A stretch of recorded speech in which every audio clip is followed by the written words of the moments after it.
Merhaba arkadaşlar, kanalıma hoş geldiniz. Bu videomda sizlere çok güzel bir model yapılışını göstermek istiyorum. Ee, Su şiş kapakları kullanacağız. Yine aparatlardan anladığınız gibi anahtarlık yapacağım. Dilerseniz toka olarak da değerlendirebileceğiniz bir model hazırlayacağım arkadaşlar. Şimdi modelimizin yapılışına geçebiliriz. Lila rengi ip kullanıyorum. Öncelikle sihirli halka yapıyoruz. Sihirli halkamızı zincirle sabitleyelim. Sabitledikten sonra 5 tane zincir çekelim. Sonra 2 kere tığımızı dolayalım. Doladıktan sonra sihirli halkanın ortasına üçlü trabzan yapalım. Tekrar 2 kere dolayalım. Sihirli halkamızın ortasına üçlü trabzan yapalım. Tekrar dolayalım. Sihirli halkamızın ortasına üçlü trabzan yapalım. Bu şekilde arkadaşlar toplamda 17 tane üçlü trabzan yaparak sihirli halkamızın içini dolduruyoruz.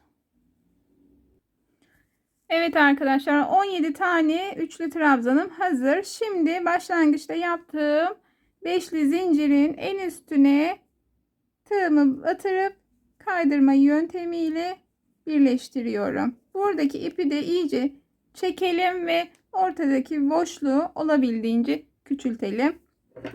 Sonrasında kesebiliriz. 3 tane zincir çekiyoruz. Birleştirdikten sonra bir tane dolayalım. Hemen yanındaki ikili trabzanın tepesine batalım ve ikili trabzan yapalım. Tekrar dolayalım. Yanına batalım. İkili trabzan yapalım. Tekrar dolayalım. Yanındakine ikili trabzan yapalım. Bu şekilde arkadaşlar etrafını her birinin tepesine bir tane ikili trabzan yaparak dönüyoruz. Evet arkadaşlar, bu şekilde gördüğünüz gibi ikili trabzan yaparak bu sırayı tamamladım ve başlangıçta yaptığım üçlü zincirin tepesine batıp birleştiriyorum. Tekrar 3 tane zincir çekiyorum. Doluyorum bir kere. Hemen yanındaki ikili trabzanın tepesine batıp ikili trabzan yapıyorum. Tekrar doluyorum. Tekrar ikili trabzan yapıyorum. Bu sırayı da arkadaşlar her birinin tepesine bir tane ikili trabzan yaparak devam ediyoruz. Evet arkadaşlar, gördüğünüz gibi bu sırayı da tamamladım.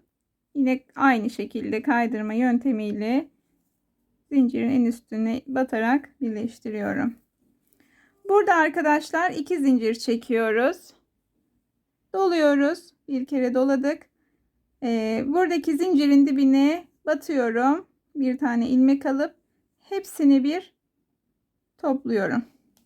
Yalancı trabzan yapıyoruz. Tekrar doluyorum. Yanındaki ikili trabzanın tepesine batıp tekrar yalancı trabzan yapıyorum. Tekrar doluyorum. Aynı göze batıp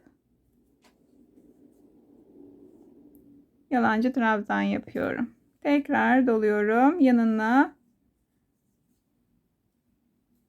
bu şekilde arkadaşlar. Her göze ikişer tane yalancı trabzan yapıyoruz. Bu şekilde doladım. Yanındakine yalancı trabzan yapıyorum. Her gözün tepesine ikişer tane.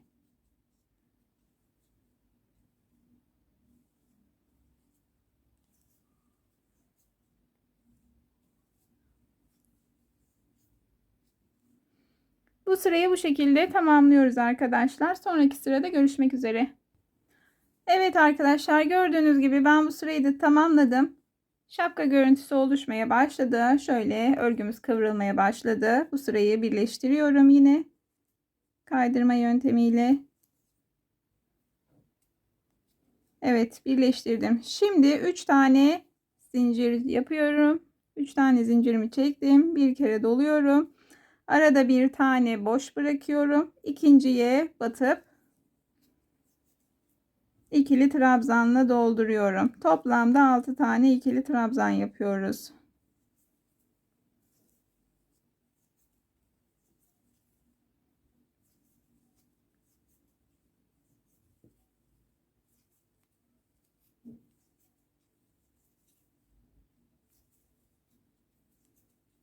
Evet, 6 tane ördüm. Şimdi arada bir tane boşluk bırakıp ikinciye sık iğne yapıyorum.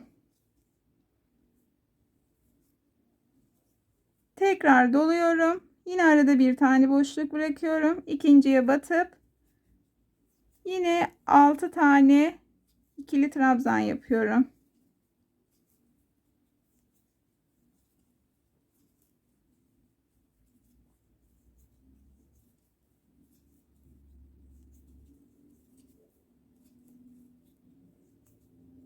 Altı tane ikili trabzanı yaptım. Arada yine bir tane boşluk bırakıyorum. İkinciye sık iğne yaparak birleştiriyorum. Tekrar doluyorum. Yine arada bir boşluk bırakıyorum. İkinciye sık iğne yaparak, ikinciye ikili trabzan yaparak 6 tane devam ediyorum.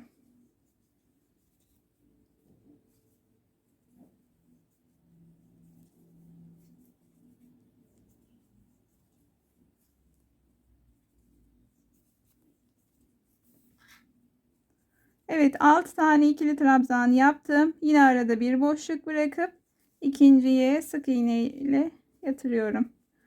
Bu şekilde arkadaşlar. Bu sırayı bu şekilde tamamlayacağız. Ben tamamlayıp geliyorum. Evet arkadaşlar. Gördüğünüz gibi sırayı tamamladım ben. Hemen şuradaki dibe batıp kaydırma yöntemiyle sabitliyorum ve ipimi kesiyorum burada. Burada kalan ipi de ben arkada hemen hızlıca yürütüyorum. Evet, şimdi hazır minik şapkamız. Bu şekilde. Bakalım içine kapağımız nasıl oturuyor. Gördüğünüz gibi rahatlıkla kapağımız da oturdu. Şimdilik çıkartıyorum ve üst sırasının süslemesini yapıyorum.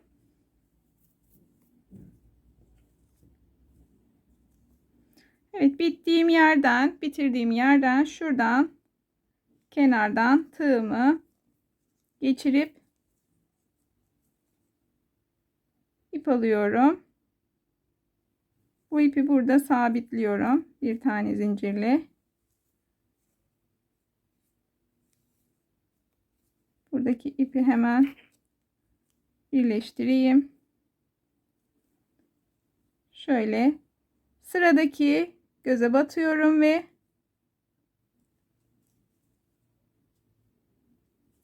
kaydırıyorum. Bu şekilde. Tekrar yanındaki göze batıyorum. Kaydırıyorum. Buradaki ipi kesiyorum hemen. Evet, ipi de temizledim. Şöyle yanındaki ikili trabzanın tepesine batıp hemen kaydırıyorum. Böyle direkt hiçbir şey yapmadan, sık iğne yapmadan zincir ilmek alıp bir tane ilmeğimi alıp buradaki ilmeğin içinden tığımı geçiriyorum. Bu şekilde. Bu şekilde aralardan geçiriyorum. Buraya ortaya geldiğimizde de şuradan batıyorum. İlmek alıp yine kaydırma yöntemi yaparak devam ediyorum. Şimdi yandaki boğuma geçtik. Aynı şekilde bakın, üstten baktığımızda zincir görüntüsü oluyor. Arkadan baktığımızda da böyle dikiş gibi oluyor. Bu şekilde arkadaşlar. Anlamayanlar varsa bir tane daha göstermek istiyorum. Sadece kaydırarak bu şekilde etrafının süslemesini yapıyoruz. Ortaya geldiğimizde de şöyle aradan tığımızı geçirip hemen ilmek alıyoruz yine kaydırarak ve yan tarafa geçiyoruz. Bu şekilde arkadaşlar ben bu etrafı dönüp hemen geliyorum. Evet, etrafı döndüm. Bitişi de gösteriyorum. Hemen şöyle son olarak bir tane de zincir çekerek burada ipimizi kesiyoruz. Hemen bir tane kapağı yerleştirelim.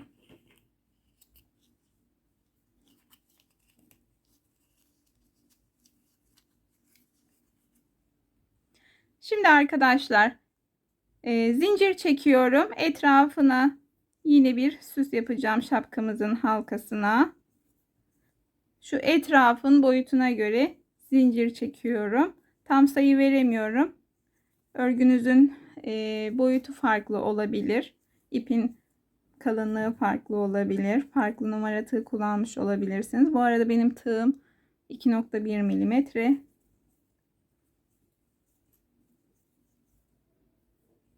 Şöyle bir bakalım. Biraz daha var.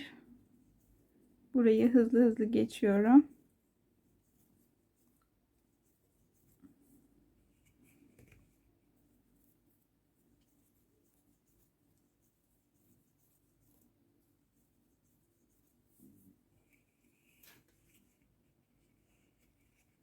Evet, burası yeterli arkadaşlar. Şimdi burada kesiyorum zincirimi.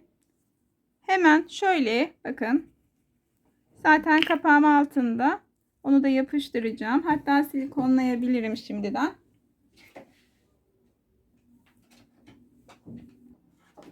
Evet, silikon tabancamı aldım. Bu şekilde silikonluyorum.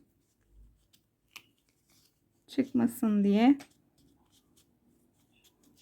Şöyle de düzeltelim, gerdirelim güzelce. Artık daha sağlam oldu.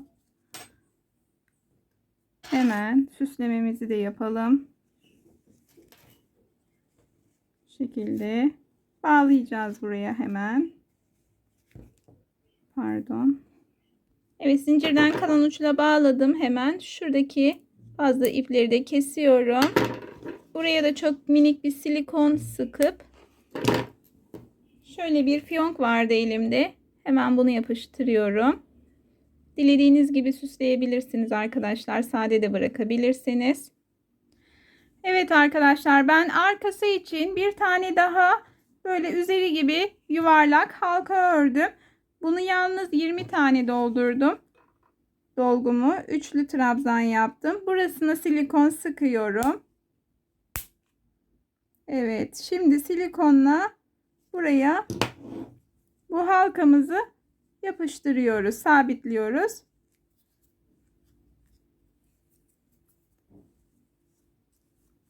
Bu şekilde arkadaşlar. Şimdi şunu göstermek istiyorum. Dilerseniz aparat takabilirsiniz. Anahtarlık olarak kullanabilirsiniz. Bu şekilde ben bir tane daha yapmıştım önceden. Bu şekilde anahtarlık olarak kullanabilirsiniz. Dilerseniz de altına bu şekilde lastik dikebilirsiniz. Saç tokası olarak kullanabilirsiniz arkadaşlar.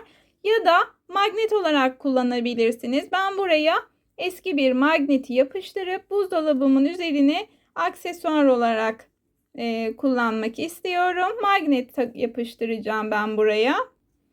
Evde böyle bu tarz bir magnetim vardı kullanmadığım. Ben hemen onu bir miktar kesiyorum. Resimli kısmına silikon sürüyorum. Bu şekilde arkasına yapıştırıp buzdolabımda magnet olarak kullanacağım arkadaşlar. Buraya kadar izlediğiniz için hepinize çok teşekkür ediyorum. Videomu beğenip kanalıma abone olursanız sevinirim. Hoşça kalın.